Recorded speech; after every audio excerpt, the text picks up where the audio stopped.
요엘서 3장 9절부터 21절까지 말씀입니다. 미국에 오면 자주 하는 이야기가 한국의 학생들은 수학을 잘하기 때문에 학교에서 성적이 좋다, 대부분 탑을 달리는 학생들이 한국인이다 라는 이야기를 참 많이 합니다. 한국 아이들이기 때문에 모든 애들이 다 공부를 잘한다, 불문율이라고 할 수 있지만요, 그렇다고 해서 모든 한국 아이들이 다 공부를 잘하는 것은 아닙니다. 물론 대부분의 한국 아이들이 공부를 잘하는 대열에 들어가지만 한국인이라고 해서 모두가 다 공부를 잘하는 대열에 있는 것은 아닙니다. 물론 저희 집 아이들도 보면서 한국 아이들이 공부에 탑을 달린다고 하는데 우리 아이도 한국 아이인데 왜 안 될까, 이런 생각을 했는데요, 그 불문율처럼 이야기되는 그 말에 전제 조건이 빠졌습니다. 한국 아이이고 공부를 열심히 하면, 조금만 노력하면 이라는 그 단어가 빠진 겁니다. 내가 한국 아이이기 때문에, 한국 사람이기 때문에 공부를 잘할 것이다, 이렇게 마음 놓고 있을 문제도 아니라는 겁니다. 우리가 성경을 읽을 때에 하나님께서 하나님의 백성들에게 복을 내리시고 은혜를 많이 주신다 라는 그 말씀을 믿고, 나도 하나님의 백성이기 때문에 나에게도 복을 주시고 은혜를 많이 주실 것이다, 이렇게 우리가 생각한다면 그것 또한 성경을 조금은 잘못 이해하고 있는 것입니다. 오늘 읽은 이 본문 말씀의 14절부터 21절 뒷부분에 보면 다시금 이스라엘을 하나님께서 승리하게 하시고 회복시켜 주실 것을 약속하십니다. 근데 우리는 이 말씀을 읽으면서 나도 유다 족속이기 때문에, 유다 족속의 대열에 들어가기 때문에, 하나님의 백성이기 때문에 나에게도 회복을 주실 것이고 다시금 이 세상을 이기게 할 것이다 라고 우리는 생각합니다. 맞습니다. 하나님의 백성들을 하나님은 세상 가운데 다시금 회복시켜 주시고 이기게 하십니다. 그런데 전제 조건이 있습니다. 요엘서 1장, 2장, 3장을 쭉 이어서 강조하시는 하나님의 이스라엘에 대한, 하나님의 백성에 대한 메시지는 뭐냐면요, 잘못을 뉘우치고 회개할 때라는 겁니다. 그것이 전제 조건입니다. 우리가 행한 죄악을 깨닫고 그 죄악을 회개할 때에 하나님은 다시금 회복시켜 주신다는 겁니다. 우리 눈앞에서 우리를 괴롭히던 악한 세력들이 어떻게 심판을 받는지 목격할 수 있도록 하나님께서는 우리를 회복시켜 주신다는 겁니다. 단 전제 조건은 회개하며 하나님 앞에 나아오는 하나님의 백성들에게 라는 겁니다. 우리가 이 전제 조건을 빼놓고 우리에게 주시는 하나님의 은혜, 복을 기대한다고 하는 것은 이기적인 것이고 하나님의 말씀을 잘못 이해하는 겁니다. 그런 의미에서 우리가 20절 말씀을 보면요, 유다는 영원히 있겠고 예루살렘은 대대로 있으리라. 이제 하나님의 백성인 유다를 다시금 회복시켜 주셔서 영원히 거하겠다는 겁니다. 그리고 예루살렘도 대대로 이어질 것이라는 겁니다. 외부의 침공으로부터 금방이라도 무너질 것 같았던 유다와 예루살렘이 다시금 회복되어서 하나님께서 안전하게 보호해 주실 것이다 라는 겁니다. 전제 조건을 이행한 유다와 예루살렘에게입니다.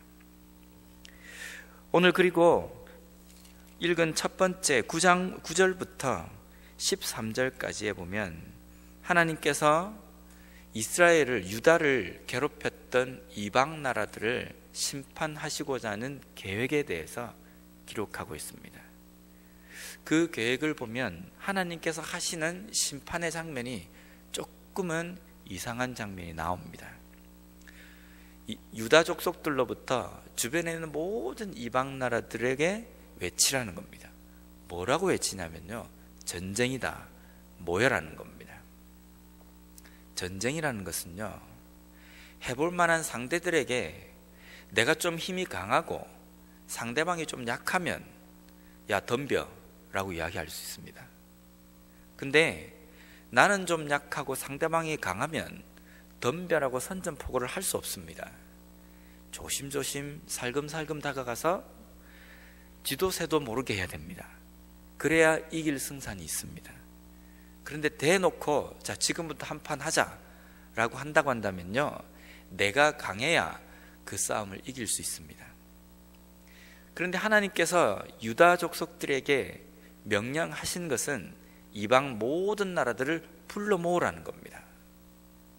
불러 모을 때에 뭐라고 이야기하냐면요, 모든 병사들과 용사들이 힘을 내고 나는 잘 싸울 수 있다라고 스스로를 격려하며 오라는 겁니다. 무기도 지금 준비를 해서 충분한 시간을 줄 테니까 무기를 준비해서 모이라는 겁니다. 여호사밧 골짜기로 모이라는 겁니다.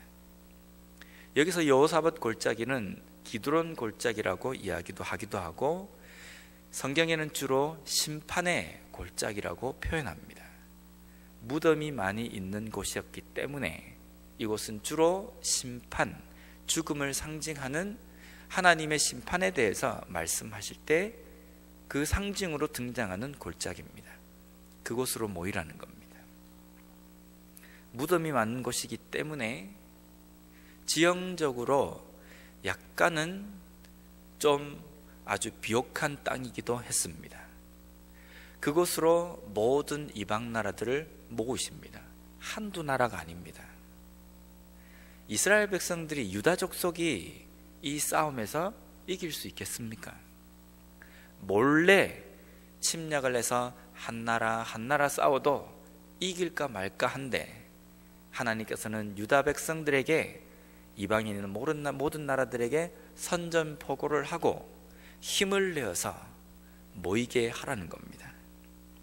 그래서 9절과 10절 말씀에 보면 이렇게 기록하고 있습니다. 너희는 모든 민족에게 이렇게 널리 선포할지어다. 너희는 전쟁을 준비하고 용사를 격려하고 병사로 다 가까이 나와서 올라오게 할지어다. 너희는 보습을 쳐서 칼을 만들지어다. 낫을 쳐서 창을 만들지어다. 약한 자도 이르기를 나는 강하다 할지어다. 너희들은 잘 싸울 수 있다. 싸움에서 충분히 이길 수 있다. 다 여호사밧 골짜기로 모여라 라고 적에게 선포하라는 겁니다. 만약에 이 이야기를 들은 주변에 있는 모든 이방 나라들이 어떤 생각을 가지고 여호사밧 골짜기로 모이겠습니까? 전쟁을 하기 위해서 모이겠습니까? 야, 또 우리가 한판 뜨나? 지금까지 우리가 전쟁을 승승장구했는데 이까지 전쟁쯤이야. 유다 족속들이 별것도 아닌 나라가 우리에게 도전장을 내미네. 이번 싸움에도 충분히 우리가 이길 것이다. 이런 자만을 가지고 이 전쟁터에 오지 않겠습니까? 아마 선전포고를 들은 이방의 모든 나라들이 이 전쟁쯤이야 우리가 충분히 이길 수 있을 것이다. 지금까지 그래 왔기 때문에 이번 전쟁도 두말하면 잔소리다 라고 생각하고 이 전쟁에 오지 않겠습니까? 근데 이들이 와서 어떻게 됩니까? 11절 말씀에 보면 사면의 민족들아 너희는 속히 와서 모일지어다. 여호와여 주의 용사들로 그리로 내려오게 하옵소서. 유다 족속의 기도입니다. 주변에는 모든 나라들, 용사들을 모이게 합니다. 그들은 이미 살기가 등등하고 아주 기세가 등등한 그러한 용사들입니다. 금방이라도 전쟁을 하면 이길 수 있을 만큼의 사기가 아주 충전해 있는 그런 용사들입니다. 그 용사들이 모여 있는 곳에 그 사지에 유다 족속을 하나님께서 보내지 않습니다. 그 사지에 주의 군사들이 내려갑니다. 하나님께서 심판하신다는 겁니다.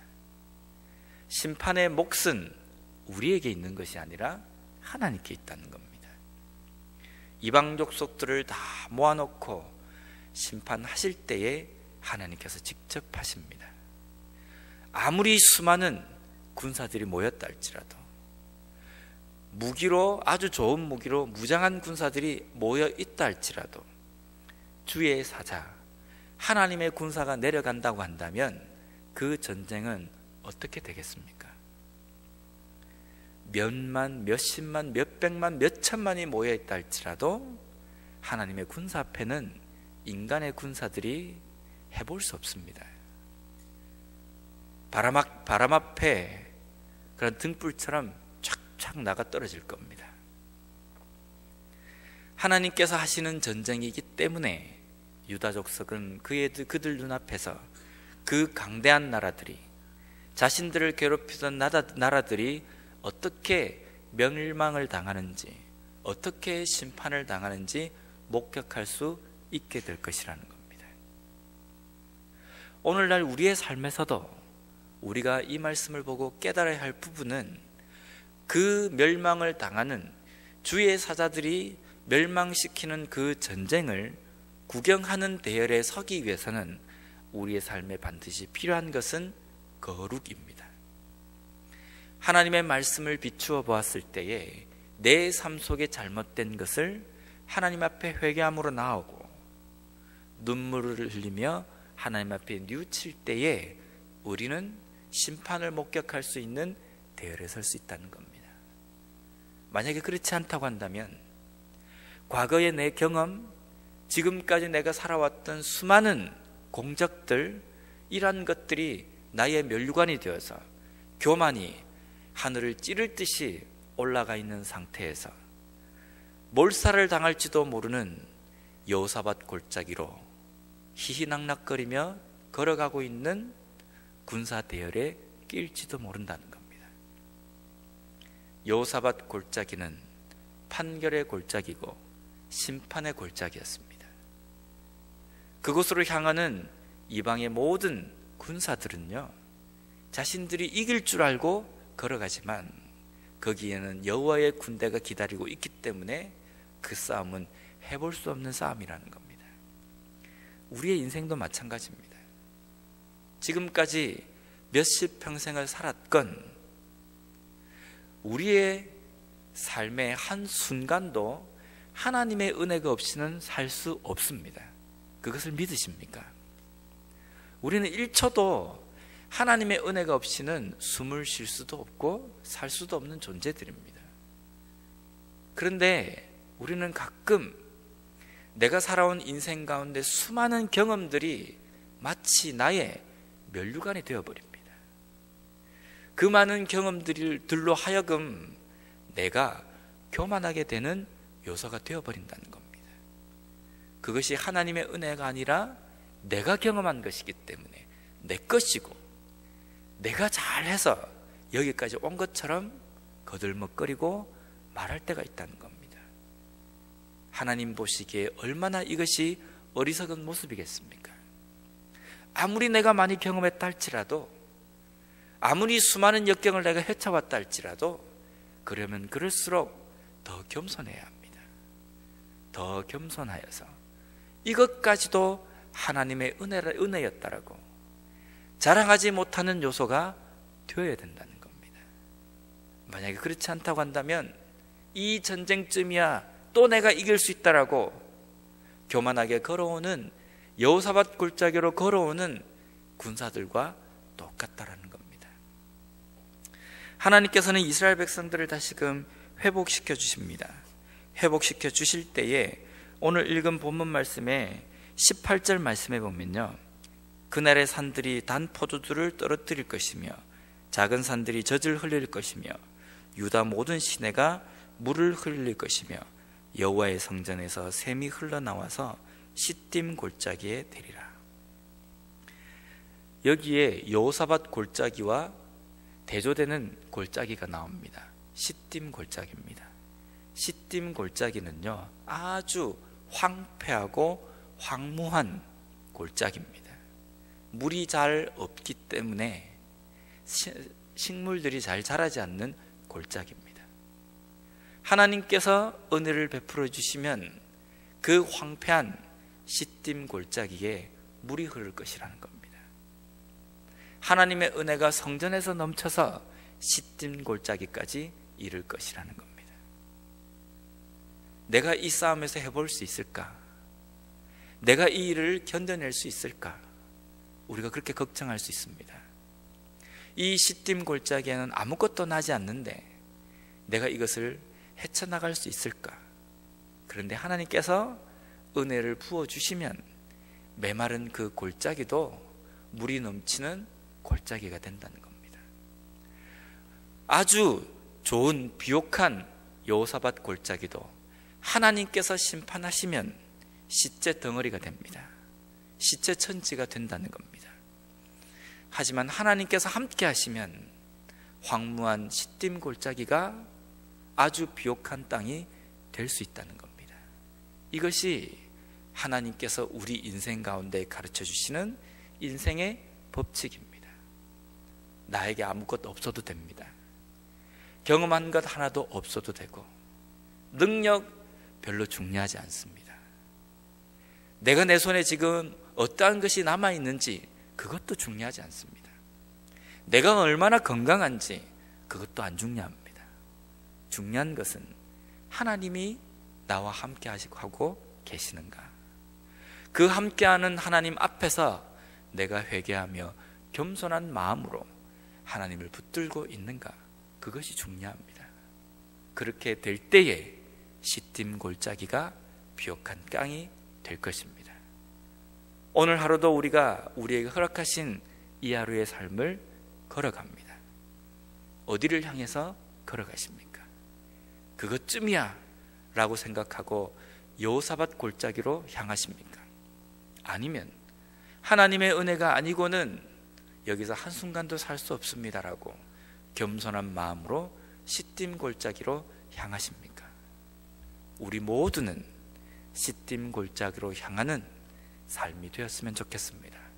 하나님의 은혜가 아니고는 한순간도 살 수 없습니다는 그 고백이 매 순간순간마다 일어남으로 말미암아 2015년 지금까지 인도하셨던 하나님께서 2016년 1월 1일도 은혜를 부어주시지 않으면 내가 살 수 없습니다 라는 겸손한 고백으로 나아감으로 말미암아 우리의 눈앞에서 하나님께서 우리의 인생을 어떻게 인도하시고 어떻게 우리를 이끌어 가시는지를 목격할 수 있는 우리의 인생이 되었으면 좋겠습니다.